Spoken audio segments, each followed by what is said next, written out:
UMG take में आपका स्वागत करते हैं दोस्त। आज हम बिहार जाति आधारित जनगणना की कड़ी को आगे बढ़ाते हुए बताते हैं कि किन किन स्टेप में संपन्न होगी जनगणना। आपको मोबाइल ऐप में भी इसको अपलोड करना होगा डाटा को, और हर प्रपत्र पर मुखिया का हस्ताक्षर भी होगा। और क्या मुख्य बातें, चलिए आपको ध्यान से बताते हैं कि बिहार राज्य के सभी व्यक्तियों का जाति आधारित जनगणना किया जाना है, चाहे वो किसी भी जातीय संप्रदाय के हों।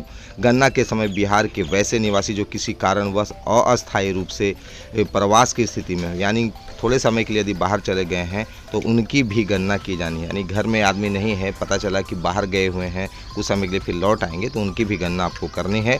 और किसी भी परिस्थिति में प्रपत्रों अथवा मोबाइल ऐप में उपजाति का वर्णन नहीं करना है, यानी जो कोड है उसी को करना है।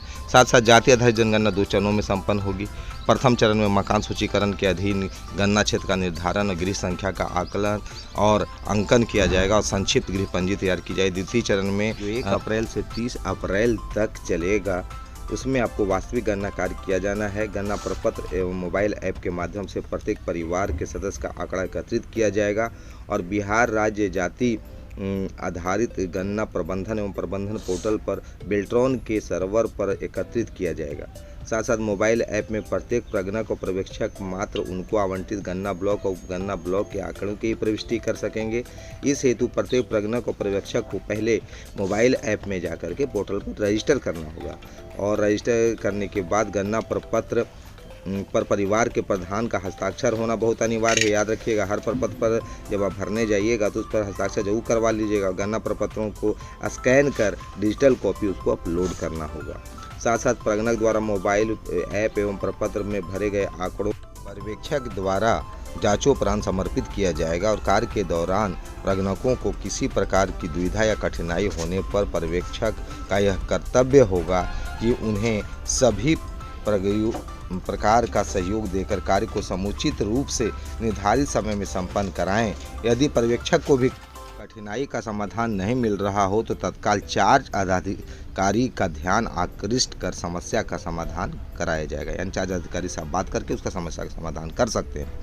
प्रपत्रों में प्रगणकों द्वारा मात्र उन कोडों की ही प्रविष्टि की जाएगी जो उन्हें कोड डायरेक्टरी में निर्धारित प्रश्नों के लिए दी गई है। कोई भी अन्य संख्या या किसी भी परिस्थिति में दर्ज आप नहीं करेंगे, यानी जो नंबर दिया गया उसी को आपको कोडिंग के रूप में रखनी है। यदि किसी स्तर पर यह स्पष्ट हुआ कि किसी प्रगणक द्वारा कोई अन्य अंक डाले गए हैं या परीक्षक द्वारा भी उनमें सुधार नहीं कराया गया है, तो दोनों कर्मी दोषी माने जाएंगे। प्रपत्र एवं मोबाइल ऐप में जातियों का सही प्रकार से प्रविष्टि की मॉनिटरिंग की पूर्ण जिम्मेवारी सहायक चार्ज अधिकारी की होगी।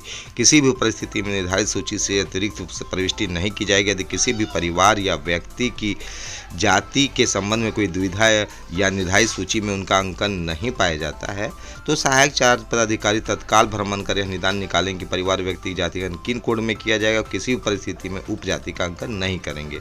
मोबाइल ऐप में आंकड़ों के समर्पित करने के उपरांत सहायक चार्ज पदाधिकारी द्वारा प्रत्येक परिवार के डाले गए जाति की सूचना और कोड की संपुष्टि की जाएगी। चार्ज अधिकारी द्वारा पोर्टल पर प्राप्त सभी परिवारों और व्यक्तियों की सभी सूचनाओं को अवलोकन किया जाएगा और उसको संपुष्ट किया जाएगा। इसके उपरांत पोर्टल पर संपुष्ट किए गए आंकड़े को अनुमंडल पदाधिकारी यानी SDO को स्थानांतरित कर दी जाएगी। अब अनुमंडल पदाधिकारी यानी SDO साहब पदाधिकारी द्वारा संपूर्ण आंकड़ों को संपुष्ट करेंगे और उसके बाद सभी आंकड़े जिलाधिकारी को यानी DM को स्थानांतरित कर देंगे। जिलाधिकारी के द्वारा भी वेरीफाई होने के बाद अप्रूव कर दिया जाएगा और राज्य के सर्वर पर बेल्ट्रॉन से प्राप्त हो जाएगा, जिसका आधार प्रतिवेदन आदि तैयार करने की कार्रवाई की जाएगी। और इस तरह से मई के महीने में जो भी निर्धारित है आपकी जाति आधारित जनगणना संपूर्ण हो जाएगी। दोस्तों, हमारे चैनल को लाइक करें, सब्सक्राइब करें, शेयर करें, धीरे धीरे लोगों को भेजें। दोस्तों, धन्यवाद।